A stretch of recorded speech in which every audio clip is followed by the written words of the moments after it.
Okay, thank you everyone for staying until now. Assalamu alaikum, good evening. So let me tell you a story.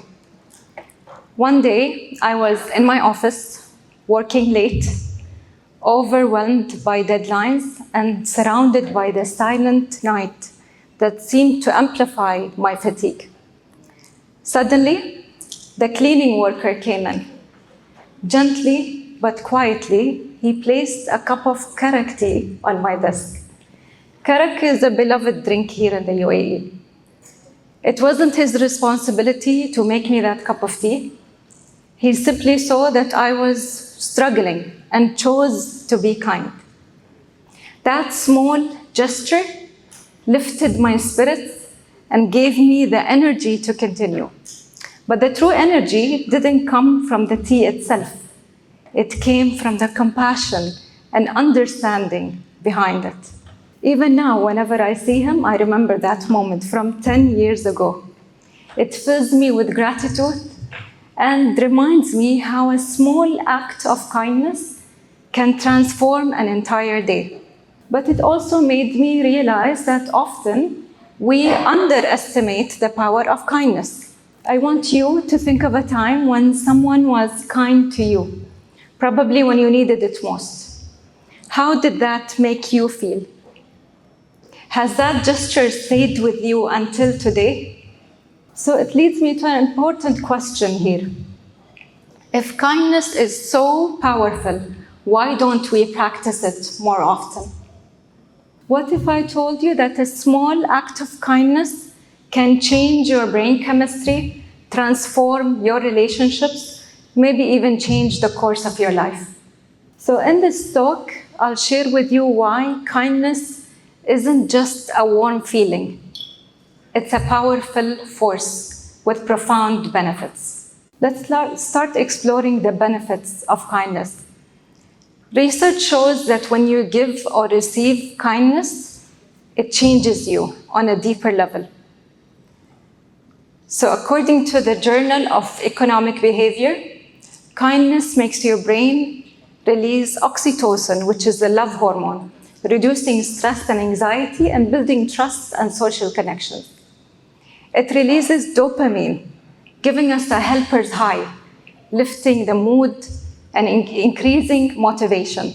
And according to the Journal of Social Neuroscience, it lowers cortisol, reducing stress and enhancing our immune system.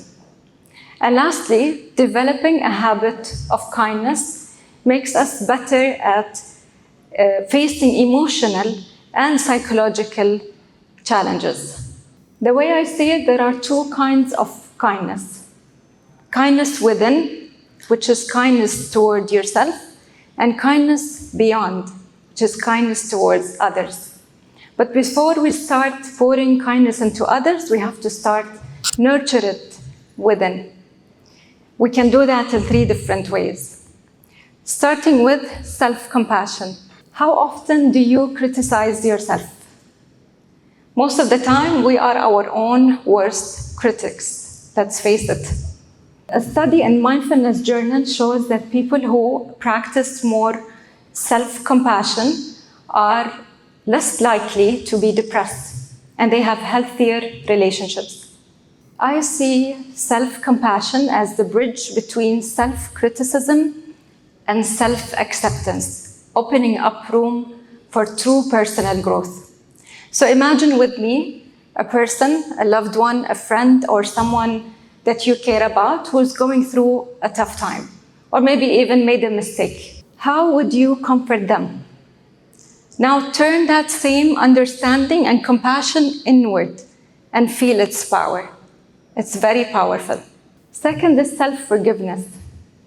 Holding on to guilt and regrets for the actions or mistakes we've done in our lives only weighs us down. So self-forgiveness includes acknowledging the wrongdoing, learning from it, and moving on with peace. This allows us to let go and have better mental and emotional well-being. Lastly, self-gratitude. We are not perfect. We as humans are flawed. By nature, we are flawed. We know this. However, we still take what we do for granted, focusing on what's missing instead of appreciating all of our efforts and progress. So small moments of self-acknowledgement, as little as applauding yourself and saying, I did good today, it will make a huge difference to your happiness. So be grateful. Be grateful for your journey, all of the good and bad experiences who made you who you are today. So once we nurture kindness within, we lay the foundation for kindness to flow outward. Starting with kindness to strangers. We live in a huge world, but despite our differences and the spaces between us, what unites us is our shared humanity. So simple and small acts of kindness from a stranger or to a stranger can remind us all that we are all connected, creating a ripple effect of positivity in the world. Maybe acts of kindness as small as holding the door open for someone, or smiling to a stranger, or saying hello to a stranger. All of these can help us feel all connected and can increase our sense of belonging and happiness. Volunteering, for example, is a strong and powerful way to foster purpose and increase social bonds. According to research, 24% lower risk of mortality was found with people who volunteer constantly. So to all of the volunteers who are with us here today, lucky you and thank you.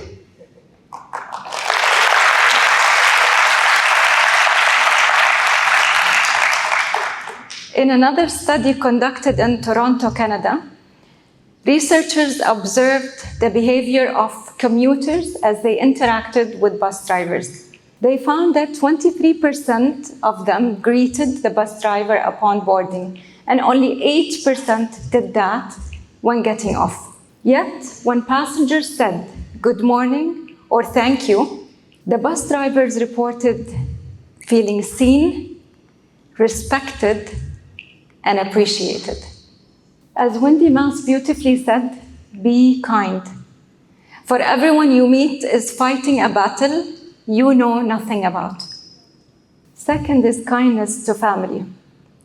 The strongest bonds are created in the day-to-day kindness, which starts at home. According to a study in Mindfulness Journal, families who practice kindness, gratitude, appreciation, and respect on a daily basis are much stronger families. They have better well-being, and they are closer together.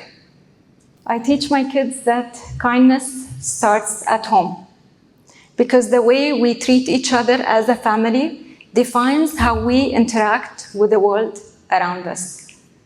Kindness in the workplace is deeply personal to me, because throughout my journey in a government entity, working in various roles, whether within a team or leading one, I have discovered that kindness is not weakness. Kindness is power. Many had told me that kindness would hold me back from becoming a successful leader, but I proved the opposite.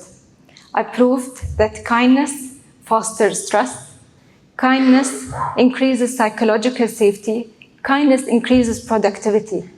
Kindness makes a great team. So being a kind leader doesn't mean being a pushover. A great leader can balance kindness with accountability and authority, keeping in mind autonomy so the teams can feel valued and supported. Research also supports this, because according to Harvard Business Review study, the employees who felt appreciated by their leaders are 63% more productive than others, and they have higher levels of loyalty and engagement. Constant kindness in the workplace will create a great work environment. There are other ways also to show kindness in the workplace. For example, appreciating the efforts of others, whether publicly or privately, sharing knowledge, mentoring, offering advice, being there for your colleagues or even leaders in challenging times. Remember that cleaning worker who brought me that cup of tea? When I was preparing for this talk, I asked him if I can use his picture in my presentation. To my surprise, he was deeply moved. He saw that not just as a formality, but as another act of kindness, as an appreciation for his gesture that night. He felt seen, respected, and appreciated. This is how kindness works. It's like a seed. With his gesture, he planted a seed with me. And by acknowledging it, I planted another one. These seeds might start out small or unnoticed, but once planted and nurtured, they can give us great results. And they can provide shelter, and they can replenish everything around it. So my gift to you today are these seeds of kindness. Plant them within yourself, extend them beyond to others, and remember that a small act of kindness can spark a movement within yourself that will definitely come back to benefit you. So, under your seats, you will find envelopes with seed cards. These represent the potential for kindness to grow. So the next time you're faced with a choice, choose kindness. Thank you very much.